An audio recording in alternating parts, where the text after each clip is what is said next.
All right, Miss Pauleanna Reid. Welcome to the Canvas series. Thank you for having me. Perfect. So, we first met through a mutual friend who was also a past guest on the podcast, Hamza Khan. And, you and I sat on a panel for one of his classes where we talked about content marketing. And some of the things that really stuck out to me from that day were your stories about your entrepreneur journey and how personal development has played and continue to play such an integral role in everything you do. So let's start there. You have so much on the go, both personally and professionally, and that's something that our audience can relate to. So with that, what are the different priorities that are keeping you so busy right now? Absolutely. Oh my gosh. So on a personal level, I have many people listening to this podcast can relate. I have parents who are aging and who have health issues. And so that requires my attention. I have my own mental health struggles that I'm navigating. I was diagnosed with depression and anxiety in 2010. And honestly, that keeps me busy because I have to constantly be sensitive around the people I allow into my space and my energy. I have to make sure I have a very clear morning and night routine. How I start my day and how I end my day is very important to reduce triggers because if I am not paying attention, I can get easily triggered, and that takes me out of the game for a few days to a week, maybe a few weeks, and I can't afford that at this time or ever, really. Professionally, I have quite a few things on the go. So we have my public speaking career. I'm doing a lot of speaking across North America. I'm passionate about mental health and anti-bullying, and so I speak a lot in schools and at women's empowerment conferences. I'm the author of 2 books. My purpose, my life assignment is to help people see beyond the limits of their circumstances, and I do that through the companies that I run. So there's, the books. I'm a senior contributor at Forbes.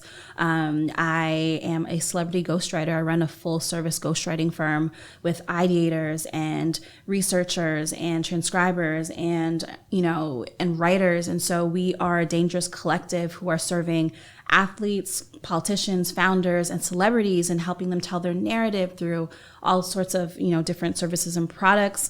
I am a partner at a company called BYOB, stands for Build Your Own Brand. So we have an annual conference every year. This year we had it in Atlanta. It brought out just over 2,000 millennials. I have a mentorship program called New Girl on the Block. And so, I transition shy girls into career savvy, confident women. I'm very philanthropic. There's a million different balls I'm juggling, and I'm constantly trying to I want to be remarkable. I think a lot of people are focused on leveling up. I want to maintain excellence where I'm at. So let's dive into how you do that, right? And that's Sure. something that I'm personally very interested in, and so is our audience. So, let's start with your 5 before 8 routine. What is it and why do you do it? Yeah, absolutely. So I've always been a morning person. I think everybody needs to figure out what their sweet spot of the day is. For me, it's mornings. I love being at my computer or working on something while the rest of the world is still sleeping. 5 before 8 just stands for, I try to knock 5 things off my to-do list before 8 a.m. If I give myself if I play this game with myself, a mental game, I find it's a lot more, it helps me with my morning routine. And so those 5 things could look like anything. Could be sending that email draft to that, CEO. It could be meditation or prayer. It could be cleaning up my room. It's the tasks that I may not have time to do during the day, or I've probably skipped a million times because I'm like, oh, I'll do that later. So if I can just do it ahead of time, ahead of the time when I'm probably going to get the most emails, the most calls, the most texts, it's like my quiet time where I can finally get some important things done. So would you say that these are typically the things that you postpone or Absolutely, put off? Absolutely. Because before 8 o'clock, the rest of the world is most of them are still asleep.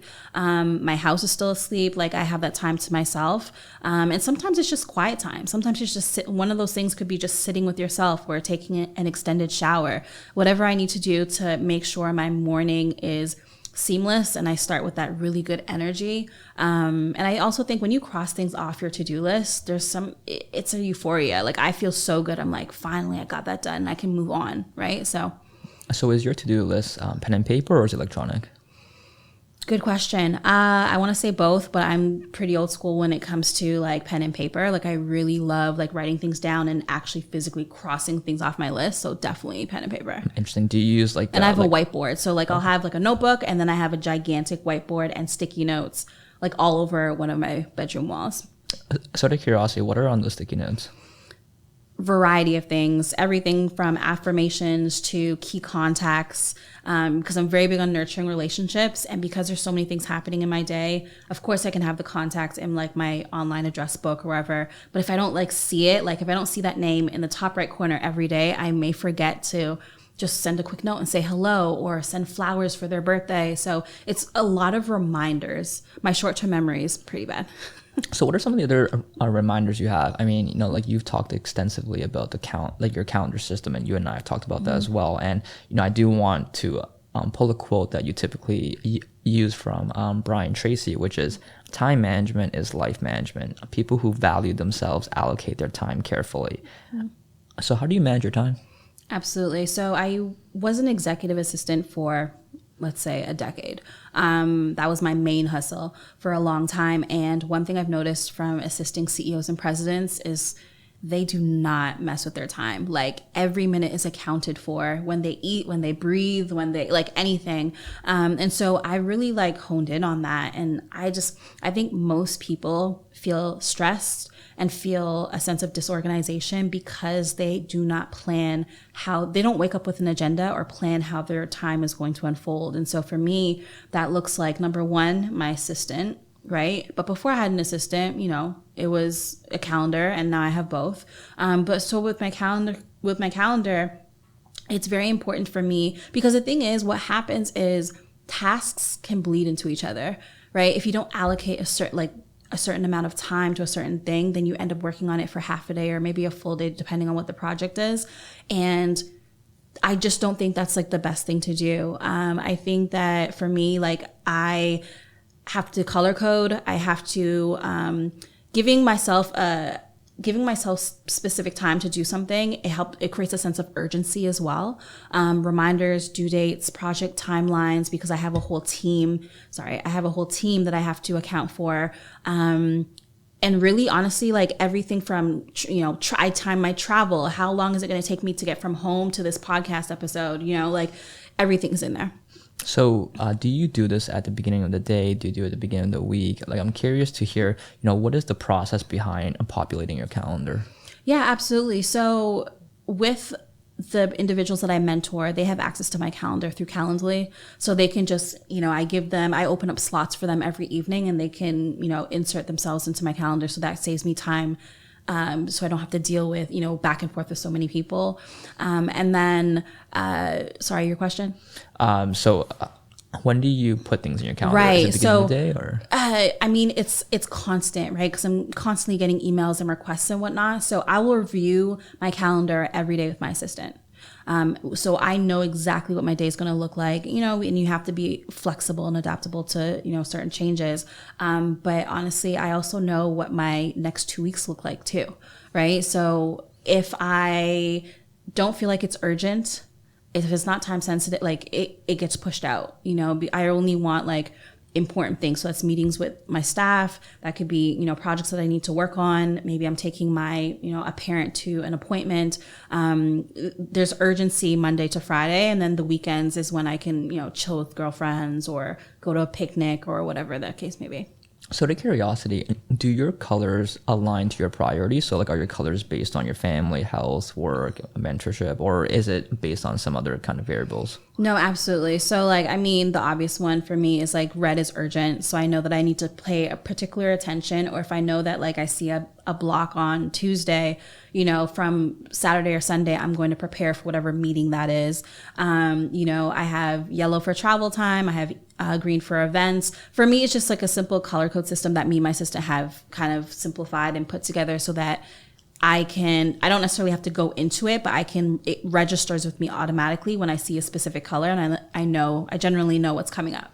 Yes, because, much like you, I'm also very visual as well. So when I look at my calendar, for example, this podcast, it's a big red block, right? And that represents things that just absolutely consume a ton of energy. And not to say it's good or bad or anything, but like I can, at a glance at my week view, I can see, okay, Wednesday evening is going to be something that consumes a lot of energy. So during Wednesday, how can I reduce certain meetings? How can I have more head down time? And that's usually where I perform the best and I save the most energy. Two things that you've said. So energy. So I have the most energy in the morning, before and after my nap, pretty much. So since quitting my job, my quality of life has been so much more enriched because I'm now able to take an afternoon nap every day. So I'll do meetings either first thing in the morning or towards the evening, number one. And you mentioned visual learning. Now, this is very sensitive to me because I feel like if more people understood their learning style, I come from a background of like failing a lot of high school classes, dropping out of college. I really do feel like I could have excelled or done better had I understood how I absorb information. And I think that does play a role in productivity and execution when you know your learning style. A lot of people have no idea, and it wasn't until the emergence of social media and blogging that I really tapped deeper into that. Mm-hmm. So I want to dive deeper into your 9 to 5, right? Sure. So a lot of our listeners have a 9 to 5 and are building something on the side. And, you've previously said to not be ashamed of your 9 to 5 while hustling. And, you are a living example of that. You kept your 9 to 5 while running multiple businesses. Loved it. I loved it so much. So why is that? Number one, I have always been very meticulous when it came to what is my checklist when I go into a 9 to 5. I understood at a young age that I was entrepreneurial. I knew I had to balance both. I knew I would be balancing both for years. So I was always very particular. If I'm going into a 9 to 5, there are certain things on my list that are non-negotiable. I want a boss who's going to operate as a mentor.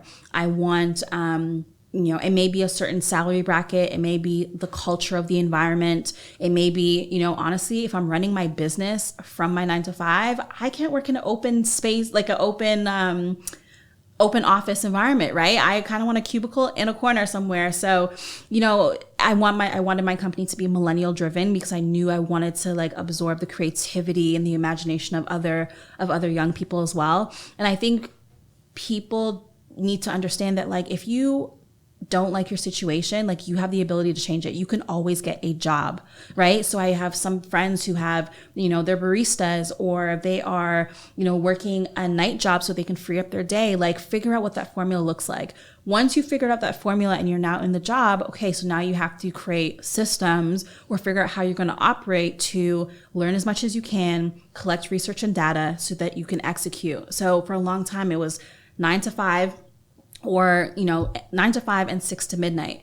In some cases, I would actually go in. I was never showing up at the office at 9. I was really showing up at 6 a.m. to be honest, because one, I'm a morning person, and two, if I can do some stuff on my own projects for 2 to 3 hours before the rest of the office fills up, I'm also stealing some time too. So what are some other advice you would have for the listeners who are juggling that 9 to 5 and building up their side hustle?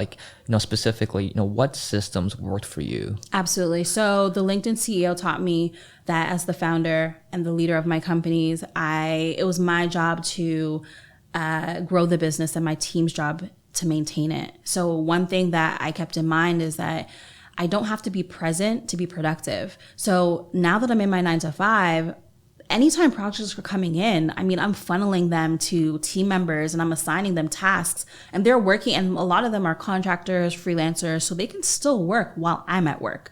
Another thing is informational interviews, right?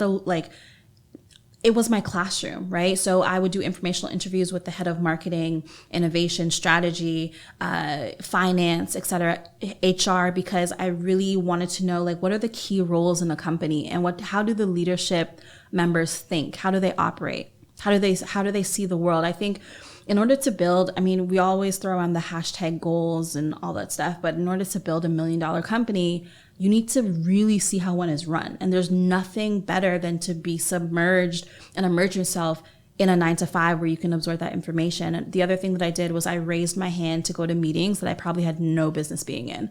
And if you're just a fly on the wall and you just offer to take minutes, they'll let you into the meeting, right? So like that was another strategy, because not only did I meet incredible guests that would come in and do presentations, and I'd introduce myself, but it really allowed me to look at how is this team strategizing and bouncing ideas off each other. And then when I went home and like I would work with my team or jump on a call, either, I would replicate the structure or I'd bring some ideas to the table.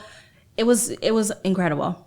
So something I really admire about you is how intentional you are, right? About, where you work, who you work for, what you do while you're at work, how you're translating those things into your businesses. So I'm very curious, throughout those years where you were juggling both things, how were you capturing all your insights?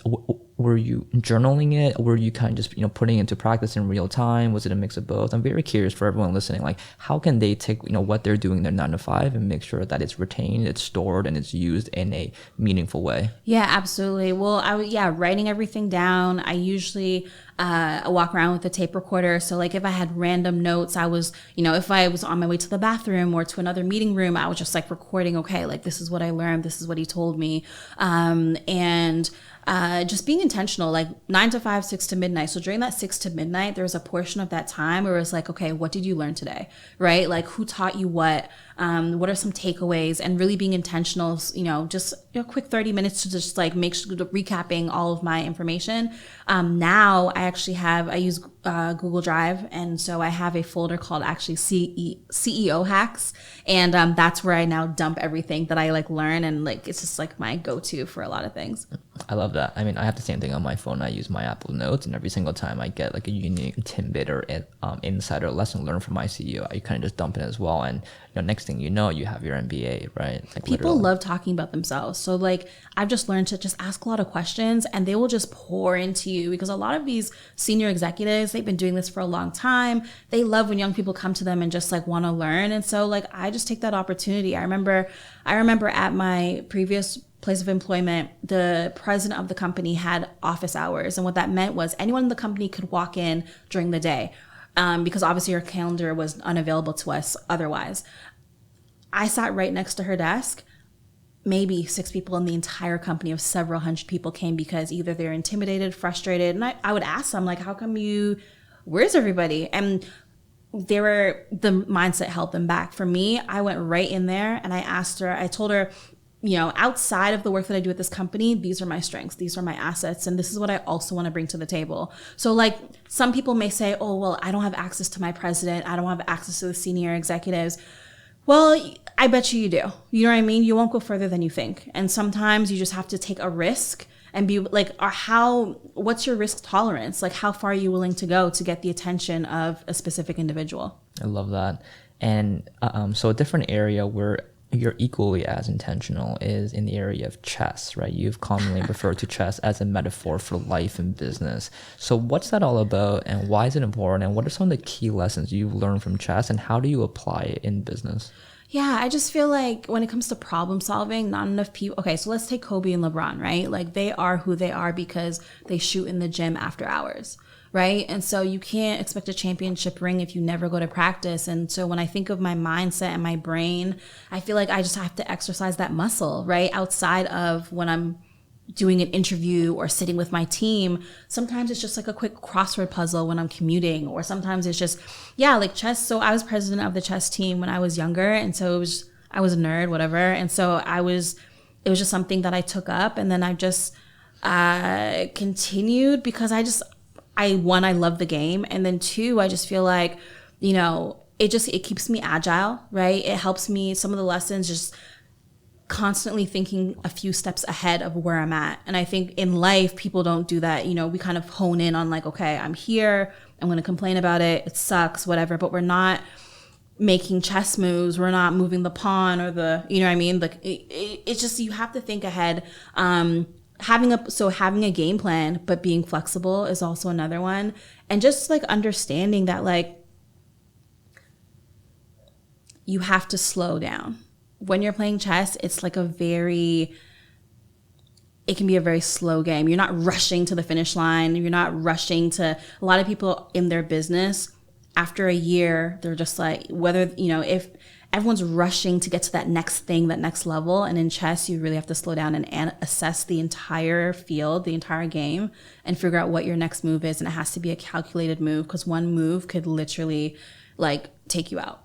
So I love that. And so where are some of the other areas and mediums that you use to learn, right? Because I mean, like you talked a lot about continuous learning and how you learn and try to model yourself after other successful entrepreneurs. So what are those mediums?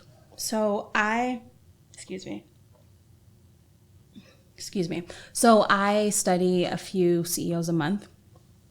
And I think that it's important to be intentional, because what happens is with YouTube and Google University, there's so much information. So I'm just like, you know what, before I get frustrated or I get swayed the wrong way, I try to focus on a few CEOs a month, and I'll read every article, watch every talk. I will follow them on social media, go through very, very old, posts, and just learn what I can about them.